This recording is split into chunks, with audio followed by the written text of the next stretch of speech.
शेर की मौत एक छोटे से खरगोश के हाथों हुई। एक घने जंगल में एक खूंखार शेर का आतंक था। पूरा जंगल उसके डर से कांपता था। वह रोज कई जानवरों का शिकार करता और कई बार बिना वजह भी उन्हें मार देता था। धीरे धीरे जंगल के सभी जानवर डर के साए में जीने लगे। एक दिन सभी जानवर इकट्ठा हुए। हाथी बोला, अगर ऐसा ही चलता रहा तो हम में से कोई भी नहीं बचेगा। तभी एक बूढ़ी लोमड़ी बोली, हमें शेर से बात करनी चाहिए। डरते डरते सभी जानवर शेर के पास पहुंचे। उन्होंने कहा, महाराज, अगर आप चाहें तो रोज हम खुद एक जानवर आपके भोजन के लिए भेज देंगे। इससे आपको शिकार भी नहीं करना पड़ेगा। शेर कुछ देर सोचता रहा, फिर बोला, ठीक है, लेकिन जिस दिन मेरा खाना देर से आया उस दिन मैं पूरे जंगल को खत्म कर दूंगा। उस दिन से रोज एक जानवर शेर के पास भेजा जाने लगा। कुछ दिनों बाद एक छोटे से खरगोश की बारी आई। खरगोश छोटा जरूर था लेकिन बहुत बुद्धिमान था। उसने शेर को हराने की एक चाल सोच ली। वह जानबूझकर बहुत धीरे धीरे चलने लगा। जब तक वह शेर के पास पहुंचा बहुत देर हो चुकी थी। भूखा शेर गुस्से से दहाड़ा, इतनी देर क्यों हुई? और तुम इतने छोटे हो, मेरा पेट कैसे भरेगा?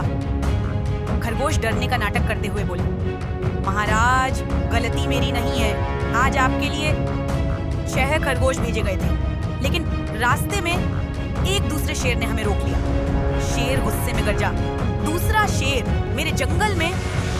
खरगोश बोला, हाँ महाराज, वह खुद को इस जंगल का असली राजा कह रहा था। उसने बाकी खरगोशों को खा लिया और मुझे आपको चुनौती देने भेजा है। अब शेर का गुस्सा आसमान छू रहा था। वह जोर से चिल्लाया, मुझे अभी उसी के पास ले चलो।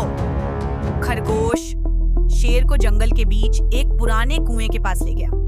वह बोला, महाराज, वही शेर इस कुएं के अंदर रहता है। शेर ने गुस्से में कुएं के अंदर झांका। कुएं के पानी में शेर को अपना ही चेहरा दिखाई दिया। उसी समय उसकी दहाड़ की आवाज कुएं में गूंज उठी। शेर को लगा दूसरा शेर उसे चुनौती दे रहा है।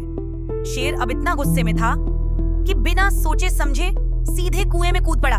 लेकिन कुआं बहुत गहरा था और वही कुआं उस खूंखार शेर की आखिरी जगह बन गया। खरगोश खुशी खुशी जंगल लौट आया। सभी जानवर उसकी समझदारी देखकर हैरान रह गए। उस दिन के बाद जंगल में फिर से शांति लौट आई। कई बार सबसे बड़ी ताकत बुद्धि होती है। अगर आपको ये कहानी पसंद आई तो वीडियो को लाइक कीजिए और ऐसी ही मजेदार कहानियों के लिए बेटी जंबो को सब्सक्राइब जरूर कीजिए।